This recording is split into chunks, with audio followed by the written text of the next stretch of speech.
Oke, shama assalamu alaikum warahmatullahi wabarakatuh. Obboleewwan kiyya akkam jirtan nagaa qabdanii fayyaadha. Alhamdulillah anis rabbi yoonaan eegee jira. Egaan har'aan tana waan xiqqoo takkaan isin garsiisaa inni sinuu maali? Lakkoofsi keenya yeroo hedduu namoonni hedduun qafoo irratti seef goona jechuudha. Sombeen yeroo hedduu moobaayilii touch screeniin kun yeroo lakkoofsi keenya seef goonu gara qafoo irratti seef godha jechuudha. Yoo abbaan beekee irraa hin deeffanne jechuudha. Namoonni hedduun akkuma irra caalaatti beektan namoonni tokko tokko waan hin beekneef akka irraa baratan jedheen abdiin qaba. Yeroo moobaayila keenya restart goonu yookaan ammoo backup and restore yeroo goonu haaluma salphaadhaan lakkoofsi sun waan qafoo irra jiruuf guutummaan guutuutti nu jalaa baduu danda'a jechuudha. Okay, akka lakkoofsi kun nu jalaa hin banne gara sim kaardii yookaan imeelii irratti save godhachuun akkamitti danda'ama akka jedhu isin garsiisaa. Inshallah Samsung irrattis akkasumas moobaayilota biraa irrattis isin garsiisa jechuudha. Kan amma isin garsiisu kanarraa illee yookaan isiniif hin galle ta'e gara Samsung yookaan Galaxy irraa isin garsiisa jechuudha. Jalqaba as kontaaktii bakka jedhu kana ni tuqxu. Sana booda ergaa haala kanaan tuqxanii maal gootanii lakkoofsa ho'ii haa barreessu. Amma fakkeenya saving godhaa haa jennu. Lakkoofsa kana save godha ogguun jedhu asirratti bakka create jettu tana tuqa jechuudha. Asitti argitan jedhee yaada. Sana booda haala kanaan as bakka amma arguu jirtan kana gubbaa irratti kunoo mallattoo diimtuu tanaan ila kunoo arguu ni dandeessanii phone contact jedhee jira. Fuula duratti ammoo xiyyi kunoo gargaltee tunni jirti. Xiyya tana tuqxan jechuudha. Gara foonii irra amma foonii irra waan jiruuf gara sim card yookaan googiliitti jijjiiruudhaaf qastii kana ni tuqxu. Haala kanaan isiniif baasa jechuudha. Imeelii isin qabdan haala kanaan yoo barbaaddan imeelii kanarratti, yoo barbaaddan sim kaardii irratti, yoo barbaaddan kunoo as sim kaardiin gama kadii jira, kaardii waan jedhee jira, asirratti ammoo googil jedhee asirrattis haala kanaan jira jechuudha. Haala kanaan jijjiirtanii fakkeenyaaf sim kaardii irratti haadha yoo haala kanaan ni argitan jedhee yaada. Jijjiiree jira jechuudha. Haala kanaan amma seef hogguun godhe lakkoofsi kun dhibbaan dhibbatti yoo moobaayilii kiyyallee backup and restore godhallee tokko baduu hin danda'u jechuudha. Yoo ammoo as imeelii keenya irratti imeelii yeroo hunda itti fayyadamnu ka goonu taate fakkeenyaaf imeelii kanan fayyadamaan isa kana irratti yoo jijjiire yeroo kamuyyuu yeroo moobaayila backup and restore godhes lakkoofsi kiyya gonkumaa asirraa baduu hin danda'u jechuudha. Yeroon imeelii kiyya deebise lakkoofsi imeelii dhuma kiyya waliin naaf deebi'a jechuudha.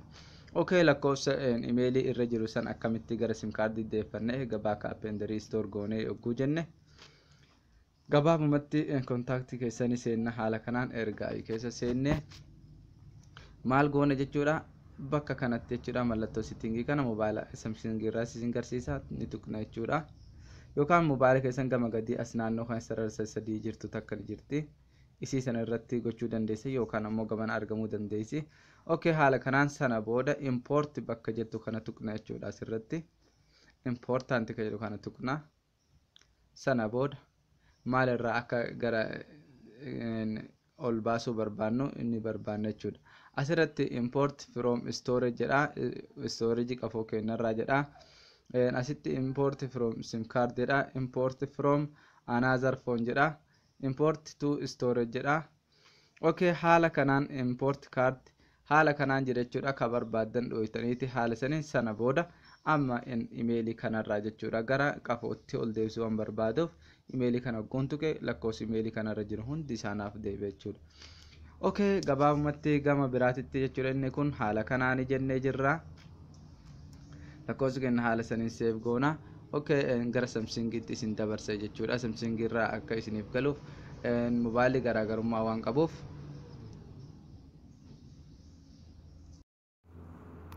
hayyee haala kanaan yeroo gara Samsungii dhufne jechuudha.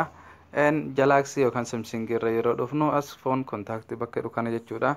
Isa kanarra ni cuqaasna. Ammallee maal gochuutu nurraa eegama. Lakkoofsa save goona haa jennuun fakkeenyaaf 06 haala kanaan jechuudha. Lakkoofsa save gochuu barbaadan sana booda as mallattoo plus yookaan add contact jettu kana ni tuqxu. Erga irra cuqaafne ammas gadi bu'uudhaan add to contact jedhu kana jalatti filannoo lama jira. Create contact jira. Update exciting jedha. Create contact kanarratti erga cuqaasne ammas jechuudha. Haala kanaan nuuf fide jechuudha Galaxy yookaan Samsung irratti. Okay, as gara qafoo yookaan gara sim kaardiitti deebisuudhaaf amma asiin kun device jedhee jira qafoo irratti save ta'a jechuudha. Mobaayila kanarra yeroo save goonu gara emailii keenyatti yookaan ammoo gara sim kaardiitti deebisuudhaaf qastii gaggargaltee tana tuqna jechuudha. Qastii tana erga tuqne haala kanaan device jedhee gubbarra fidee jira.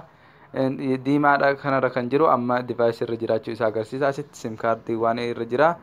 Sim kaardii waan kana irratti jijjiiree jechuudha. Amma gara sim kaardii deebisuudhaaf okay irra goona. Haala kanaan change bakka itti tananii tuqxan jechuudha.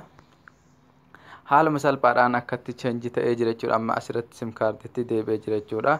Yoo gara emailiitti barbaanne ammoo tuqaa kana cuqaasuudhaan san booda as googilii keenya irratti deebisuudhaaf gara emailii keenyatti okay irra goona. Amma asirratti email irra jijjiirame jira san booda maqaa itti barreessine haala kanaan haala barbaanneen save gochuu dandeenya jechuudha. As mallattoo save jirtu kana tuqne. Haala kanaan akka lakkoofsi keenya yeroo mobaayila backup and restore goonu yeroo kamiyyuu nu jalaa baduu hin dandeenye emailii keenya irratti yookaan sim kaardii keenya irratti akka jijjiirannu isiniin jedha. Turtii gaarii hanga viidiyoo biraatiin walitti deebinutti wantoota adda addaas isiniifin dhiheessa nagaatti isiniin jedha.